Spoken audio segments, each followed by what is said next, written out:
Naturel ou artificiel, robot ou humain, la frontière est-elle si évidente? C'est l'un des débats lancés par le travail de France Cadet.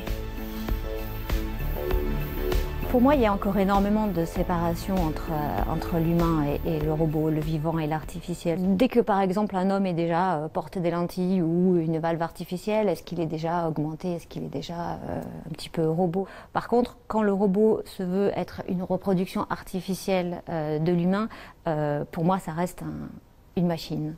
Même si derrière le terme machine, il y a quelque chose de fabuleux. La vie est une machinerie fabuleuse. Une machinerie fabuleuse qui fascine depuis toujours cette biologiste devenue artiste. La biologie, pour moi, cette science du vivant, de comprendre le vivant, c'est vrai que c'est un peu mes premières amours. Et donc, autant sur le fond que sur la forme, c'est ce que j'explore de manière artistique. Un art fait pour interpeller et parfois même déranger, comme par exemple ces botchés de Dolise, ces Dolises cachées, résultat d'expériences de clonage pour l'élevage intensif.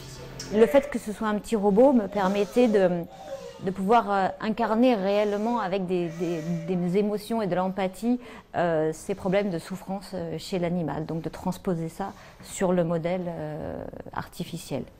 De plus, bientôt, on va devoir se poser les mêmes questions qu'avec les animaux. Est-ce que les robots vont pouvoir souffrir? Est-ce qu'ils vont avoir des droits pour certains? L'homme, l'animal et la machine, trois entités que France Cadet oppose et fusionne, mais toujours de manière ludique et humoristique.